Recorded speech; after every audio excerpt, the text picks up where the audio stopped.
Hello, old friend Patrick Ewing returns to the Garden for Big East Media Day.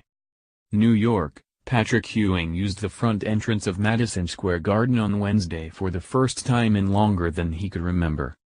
As a star at Georgetown, then as a New York Knicks player in the 1980s and 90s and later as an NBA assistant coach, Ewing had always swept in and out of back doors at the Garden, the place where he cemented his NBA legacy.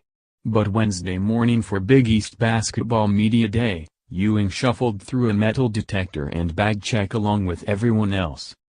He was met by a few familiar faces in the building, not his fellow Big East coaches, but security guards who had worked at the Garden for decades and greeted Ewing like a member of the family. "It's great to be back here," Ewing said during a panel with his fellow coaches. "This is one of the places I consider my home. I spent 15 years playing here, giving my blood, sweat and tears, battling against guys like St. John's coach and former college rival Chris Mullin, sitting over here to my right. You know, my number is in the rafters. It's great to be back. We played 3 Big East tournaments here. When I come back, I get goosebumps." Patrick Ewing once embodied Georgetown basketball. Can he resurrect it? Even though he had to use the regular entrance, Ewing's return to the Garden was treated as an occasion Wednesday. To the New York media, the new Georgetown coach was a national celebrity whom Gotham claimed as its own. Ewing played for the Knicks for 15 years and still refers to the city as home, and 2 of his daughters live and work in the city. Local reporters asked to have their picture taken during interviews with him, and they snapped cell phone shots of Ewing and Mullin chatting after Big East Commissioner Val Ackerman's opening remarks. Ewing was asked repeatedly what it was like to be back in the Garden, about his thoughts on NBA star Carmelo Anthony being traded from New York to Oklahoma City and whether he thought the Knicks would be in a good position to get a top draft pick. "Who knows?" Ewing said in response to the latter question. He said he hasn't been following the NBA closely since joining the college ranks.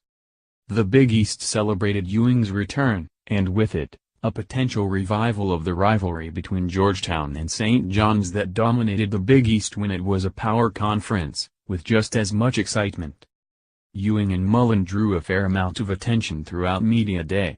Photographers snapped away when they sat near each other.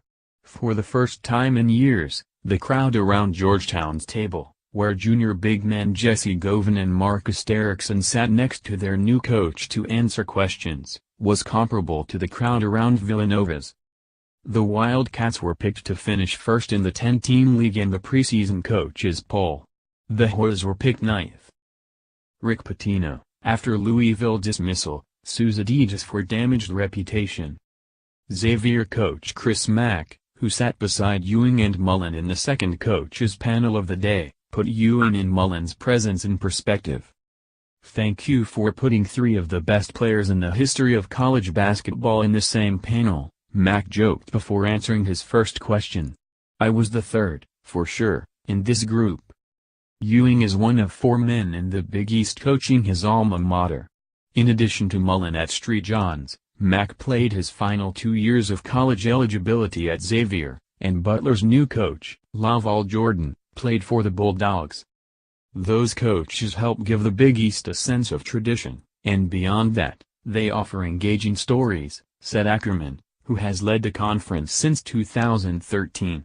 But few storylines link the current iteration of the Big East to its halcyon days more than Ewing and Mullin. The foes turned friends. Ewing and Mullin competed viciously during their college days and became close when they both played on the Dream Team at the 1992 Barcelona Olympics, also provided the conference an opportunity to hype a revived rivalry between Georgetown and St. John's. The schools meet January 9th in New York and January 20th in Washington. On the day the NCAA let North Carolina off the hook, NC State lost a recruit. "It's part of the DNA of the conference, the Georgetown-St. John's rivalry," Ackerman said. "Some of the charter schools, they've been at it for decades. The fact that Patrick and Chris are reunited in this way couldn't be scripted." People see it as an exciting moment for the Big East. Their games are going to be very highly anticipated, and I think people are going to want to see how they do. Chris is in his third year, making progress, people are watching. And Patrick? It's a big test, what he can do as a coach. But for the conference, it's all good. Ewing was among the last coaches to finish his media day demands, having spent the better part of the afternoon filming promotions for the conference and sitting for TV interviews. He said goodbye to a few more security guards when he was finally ready to go. Then he slung a Louis Vuitton backpack over his shoulder and walked toward an exit in the back. More college sports from the Post. Can Butch Jones make it through the season at Tennessee? If not, he's not alone. Ohio State controls its college football playoff fate again. Not so fast, my friend, a stroke couldn't rob ESPN's Lee Corso of College Game Day. In the ruins of Baylor football, its coach remembers the good old days.